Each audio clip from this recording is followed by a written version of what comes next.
ಸರಿ ಏನಿಲ್ಲ ಅದು ಇಲ್ಲಿಗಾಗಿ ಈಗ ಹೋಗೋ ಲೈನ್ ಹಿಂಗ್ ಕಳಿಸ್ಬಿಡ್ಬೋದು ನೋಡಿ. ಅಲ್ಲ ಆ ಕಂಬ ಏನ್ ಪೊಸಿಷನ್ ಚೇಂಜ್ ಆಗಲ್ಲ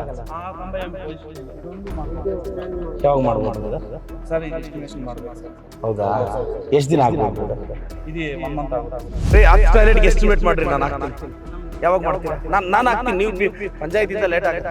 ಬೇರೆ ಯಾವುದಕ್ಕೂ ಇದು ಮಾಡಬೇಡಿ, ಕಾನೂನು ರೀತಿ ನಕಾಶೆ ತೆಗೆದು ಸಾಕಿ ಮಿಕ್ಕಿ ದೂರಕ್ಕೆ ಬಿಟ್ಟಿದ್ದೀವಿ. ನೀವೇನಾಗುತ್ತೆ ಪಕ್ಕಲ ಹಿಡಿತಾವ ಅಂತ ಒಬ್ರು ಅಂದ್ರೆ ಒಬ್ರು ಬಿಡಲ್ಲ ಅಂತಾರೆ, ಮತ್ತೆ ನಾವು ಸಮಸ್ಯೆಗೆ సిగాకమ్మ తిరిగి నేను వాళ్ళని వీళ్ళని మాట్లాడకాయలే నకాష్ కానూన్లో చేస్తాం. రేపు పొద్దున్నే జేసీబీ వస్తే దావు రెడీ చేసి ఇచ్చేస్తాను. ಈಗೇನು ಸಮಸ್ಯೆ ಇಲ್ಲ. ಅಲ್ಲಿ ಮೇಲೆ ಕರೆಂಟ್ ಇದೆ, ಮನೆಯಲ್ಲಿ 4-5 ಜನ ಮಕ್ಕಳಿದ್ದಾರೆ. ಅಲ್ಲಿ ಮೇಲೆ ಕರೆಂಟ್ ಇದೆ ಸರ್. ಗೇವಿ ಅವರು ಮಾಡ್ಬೇಕಣ್ಣ ಈ ಕಡೆ ಅಷ್ಟೇ. ಸರ್ ಸ್ವಲ್ಪ ಮುಂದಕ್ಕೆ ಈ ಕಡೆ ಮಾಡಿ, ಅಲ್ಲಿ ಲೈಟ್ ಕಂಬ ತೆಗೆದು ಈ ಕಡೆ ಹಾಕ್ತಾರೆ. ಇದನ್ನ ಇಲ್ಲಿಗೆ ಹಾಕಿ ಈ ಲೈನ್ ಆಚೆ ಹೋಗಂಗ್ ನೋಡ್ಬೋದಾ? ಮಾಡ್ಬೋದು ಸರ್. ಏನದು ಪ್ರಾವಿಷನ್ ಏನು? ಸ್ವಲ್ಪ ಅರ್ಜೆಂಟ್ ಆಗಿ ಮಾಡ್ಬೇಕು. ಮನೇಲಿ 5 ಜನ ಮಕ್ಕಳಿದ್ದಾರೆ, ಎಲ್ಲ ಚಿಕ್ಕ. ಸರ್ ಏನಿಲ್ಲ ಅದು ಇಲ್ಲಿಗೆ ಹಾಕಿ ಈಗ ಹೋಗೋ ಲೈನ್ ಹಿಂಗ್ ಕಳಿಸ್ಬಿಡ್ಬೋದಾ ನೋಡಿ. ಅಲ್ಲ ಆ ಕಂಬ ಏನ್ ಪೊಸಿಷನ್ ಚೇಂಜ್ ಆಗಲ್ಲ ಅನ್ಸುತ್ತೆ. ಆ ಕಂಬ ಏನು ಪೊಸಿಷನ್ ಇದೊಂದು ಯಾವಾಗ ಮಾಡ್ಬೋದು ಬ್ರದರ್? ಸರ್ ಈಗ ಎಸ್ಟಿಮೇಷನ್ ಮಾಡ್ಬೇಕು ಸರ್. ಹೌದಾ ಎಷ್ಟು ದಿನ ಆಗ್ಬೋದು ಬ್ರದರ್? ಇದು 1 ಮಂತ್ ಆಗುತ್ತೆ ಸರ್. వాళ్ళు అంటాండది ఫస్ట్ లైన్ ఉండి విల్ కట్టుకోండవని ఆయన చెప్తాను పర్వాలే. ఒక 2 నెలలు అనుకో, 2 నెలల ఇది ఇక్కడ తీసేసిస్తారు. ಇಲ್ಲಿ ಜಾಗ ಬಿಡ್ಬೇಕು. ಬಿಡ್ತಾರೆ ఇడిపిస్తావు నువ్వు. ఇగో ఆ కమ్మ మడేస్తారు, ఆ లైన్ ఇట్లా వెళ్ళిపోతుంది. ఒక 2 నెలలు అనుకో, 2 నెలల వరకు బిడ్డలు ఎక్కియదు పైనకి కావచ్చా తమ్ముడు? పర్సనల్ గా 2 నెలల కాకుండా నాకు చెప్పండಪ್ಪ. ಒಂದು 10 ಟಾಯ್ಲೆಟ್ ಕಮ್ಯುನಿಟಿ ತರ ಟಾಯ್ಲೆಟ್ ಕಟ್ಟಿ 10 ಕಟ್ಟೋದು, ಮನೆಗೆ ಒಂದು ಕೊಟ್ಬಿಡೋದು, ಮೇಂಟೈನ್ ಮಾಡ್ಕೊಂತಾರೆ. ಈಗ 10 ಟಾಯ್ಲೆಟ್ ಹಾಕಕ್ ಜಾಗ ಎಲ್ಲಿದೆ ನಮ್ಗೆ? ಸರ್ ಇದು ಬಂಡೆ ಹತ್ರ 38 ಗುಂಟೆ ಬಂಡೆ ಜಾಗ ಇದೆಯಲ್ಲ, ಅದು ನಮ್ಮ ಪಂಚಾಯತಿ. ಅಲ್ಲಿ ಅಲ್ಲ ಪಿಟ್ ತೆಗಿಯಕ್ಕಾಗತ್ತಾ? ಮತ್ತೇನ್ ಮಾಡೋದು? ಇದೆಲ್ಲ ಬಂಡನೆ ಸರ್. ಬಿಟ್ಟದು ವಿಷಯ ಸಾಲ್ವ್ ಆಯ್ತು ಅಂದ್ರೆ ಇವ್ರಿಗೆ ಇಂಡಿವಿಜುವಲ್ ಆಗಿ ಕಟ್ಕೋಬಹುದು. 15,000 ಕೊಡ್ತಾರೆ. ಬಟ್ ನಾನು ಹೇಳಿದಾಗಿಲ್ಲ, ಗುಂಡ್ಲುಮಂಡ್ಕಲ್ ಮಾಡ್ದಂಗ್ ಮಾಡ್ಬೇಡ ಅಂತ. ಸ್ವಲ್ಪ ಔಟ್ಸ್ಕರ್ಟ್ಸ್ ತಗೊಂಡೋಗಿ ಜಾಗ, ಮಣ್ಣಿನ ಜಾಗ ಇರ್ಬೇಕು. ಮಣ್ಣು ಜಾಗ ಯಾಡೊಂದ ಮೇಲೆಗೆ ಆಗಲ್ಲ ಸರ್, ಎಲ್ಲ ಡೌನ್ ಹೋಗ್ಬೇಕಷ್ಟೇ ಸರ್.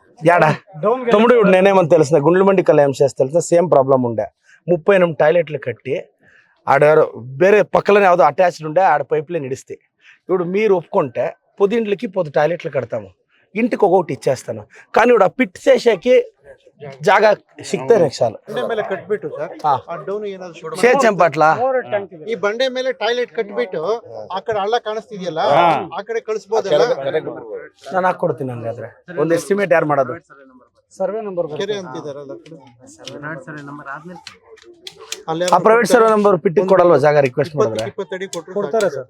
ರಿಕ್ವೆಸ್ಟ್ ಮಾಡಿ. ಯಾರ್ದದು ಜಾಗ? ಯಾವ್ದನ? ಶ್ರೀನಿವಾಸ್ ಅಂತ ಹೇಳಿದ್ರು, ಯಾರು ಒಳ್ಳೆ ಇಲ್ಲಾಡ ಚಿಕ್ಕಬಳ್ಳಾಪುರ. ಸೀನಂದು ನಂಬರ್ ಎತ್ಕೊ చెప్తాను. ಅದು ಅರ್ಧ ಇದು ಕೆರೆ ಇದೆ, ಮುಕ್ಕಾಲ್ ಕೆರೆ ಇದೆ ಸರ್ವೆ ನಂಬರ್. ಈಗ ఏం లేదన్నా, సీనన్ ఏమైనా ఒప్పుకుంటే ఒక 3 లాడన్నా వాళ్ళ పిట్టుకొని దావిని చేసేస్తారు. ಈ ಬಂಡೆ ಇದೆ ಸರ್, ಇಲ್ಲಿ ಜಾಗ ಇದೆ. సీనన్ ఒప్పిస్తారు మీరు? ಕಟ್ಟಕ್ಕೆ ಜಾಗ ಇದೆ, ಬಂಡೆ ಮೇಲೆ ಜಾಗ ಇದೆ 38 ಗುಂಟೆ. 10 ಟಾಯ್ಲೆಟ್ಗೆ ಎಸ್ಟಿಮೇಟ್ ಮಾಡ್ರಿ, ನಾನು ಹಾಕ್ತೀನಿ. ಯಾವಾಗ ಮಾಡ್ತೀರಾ? ನಾನು ಹಾಕ್ತೀನಿ. ನೀವು ಪಂಚಾಯತಿಂದ ಲೇಟ್ ಆಗುತ್ತೆ. ಕರೆಂಟ್ ಒಂದು ಮೇಜರ್ ಇಶ್ಯೂ. ಅವನು KEB ಅವರು ಈ ಮನೆಗಳ ಕರೆಂಟೇ ಇಲ್ವಂತಲ್ಲ ನೋಡಿ ಸರ್, ಎಲ್ಲಿಂದ ತಗೊಂಬರ್ತಾ ಒಂದು ಸರ್ವಿಸ್ ತಗೊಂಡಿಲ್ಲ ಸರ್ ಇಲ್ಲಿ. ఇప్పుడు మీరు సర్వీస్ కి అప్లై చేయండి. ఆడ ఇంకా అతనికి దూరం అయిపోతుంది కాదనా? ఇప్పుడు నేను ఇప్పిస్తాను, సర్వీస్ కి అప్లై చేస్తావా? చేస్తాం సార్. అమ్మ ఇప్పుడు నేను నకాశాలు ఎట్లుంటేనే అట్లా తీపిచ్చాక ಬಿಡ್ಬೋದು, ಮಾಡ್ಕೋಬಹುದು. ಬಟ್ ಅದಕ್ಕೆ ಒಪ್ಪಿಗೆ ಅವ್ರದ್ದು ಇರ್ಬೇಕು. ಮೇಡಮ್ ಅವರು ಇವ್ರು ಬಿಡ್ತೀವಿ ಅಂತಾರೆ, ಇವ್ರು ನಾವ್ ಬಿಡಲ್ಲ ಅಂತ. ಅವ್ ಏನ್ ಮಾಡೋದು? ಒಬ್ರು ನಾವ್ ಬಿಡ್ತೀವಿ ಅಲ್ಲ ಈಗ ಅವ್ರೇನ್ ಹೇಳ್ತಾ ಇರೋದು? ನೋ ಮೇಡಮ್, ಇಲ್ಲಿ ಕ್ವಶನ್ ನಕಾಶೆ ಹೆಂಗಿರೋದಣ್ಣ ಬರುತ್ತೆ. ಇವ್ರೇನ್ ಹೇಳ್ತಾ ಇರೋದು, ಒಬ್ರು ಸೈಡ್ ಬಿಡ್ತಾ ಇದಾರೆ, ಇನ್ನೊಬ್ರು ನಕಾಶೆ ಪ್ರಕಾರ ಹೋಗಿ ಅಂತ ಇದಾರೆ. ಇದು ರೀಸನ್ ADLR ಸರ್. ಈಗ ಇವ್ರು ಏನಾಗ್ತಿದೆ, ನಕಾಶೆ ಹಂಗ ಹೋಗ್ತಿದೆ ಸರ್. ಒಬ್ರು ಸೈಡ್ ಬಿಡ್ತಾ ಇದಾರೆ, ಇನ್ನೊಬ್ರು ನೀವು ನಕಾಶೆಲ್ಲೇ ಮಾಡ್ಕೊಳ್ಳಿ ಅಂತ ಇದಾರೆ. ಹಂಗೆ ಅದು ಏನೀಗ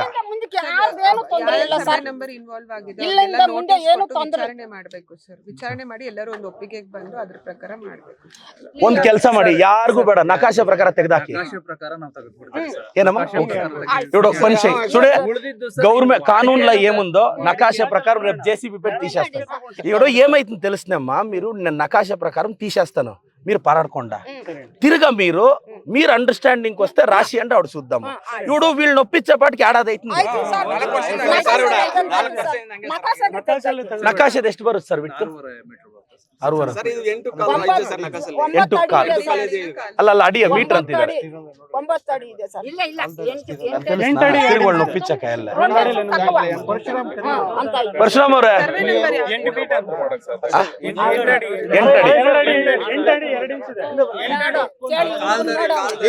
4 ಗಂಟೆ ಲಿಂಕ್ ಒಳ್ಳೆ ಒಪ್ತಾಂಡ್ಲೇದು ಸರ್ ಅವ್ರು ನೊಪ್ಸೋದು ಇವ್ರು ನೊಪ್ಸೋದೆಲ್ಲ ಬೇಡ చూడమ్మా నా జవాబుదారి ఎమ్మెల్యేగా ఆఫీసర్లుగా వాళ్ళు నకాశల 8 అడిలు ఇడిసిస్తాము తిరిగి మీరు ఊరోళ్ళు కూకొని ఏమన్నా మాట్లాడుకోండి ಅಲ್ಲಣ್ಣ ಈಗ 8 ಅಡಿ ನನ್ನ ನಕಾಶೆ ಪ್ರಕಾರ ನಾಳೆ ತೆಗಿಸ್ಬಿಡ್ತೀನಣ್ಣ ನೀವು ಆ ಓನರ್ಗಳ ಹತ್ರ ಮಾತಾಡ್ಕೊಂಡು ಅದ್ ನಿಮಗ್ ಬಿಟ್ಟಿದ್ದು ಸರ್ ಬೇರೆ ಯಾವ್ದಕ್ಕೂ ಇದ್ ಮಾಡ್ಬೇಡಿ ಕಾನೂನು ರೀತಿ ನಕಾಶೆ ತೆಗೆದು ಬಿಸಾಕಿ ಮಿಕ್ಕಿದ್ ಊರ್ಗ್ ಬಿಟ್ಟಿದ್ದೀಗ ನೀವೇನಾಗತ್ತೆ ಪಕ್ಕಲ ಹಿಡಿದ್ದಾಮ ಅಂತ ಒಬ್ರು ಅಂದ್ರೆ ಒಬ್ರು ಬಿಡಲ್ಲ ಅಂತಾರೆ ಮತ್ತೆ ನಾವು ಸಮಸ್ಯೆಗೆ ಸಿಗಾಕೊಂತೀವಿ ఆయనమ్మా తిరిగి నేను వాళ్ళని వీళ్ళని మాట్లాడక నకాష్ కానూన్లో చేస్తాం రేపు పొద్దున్నే జేసీబీ వస్తుంది దావరెడ్డి చేసి ఇచ్చేస్తాం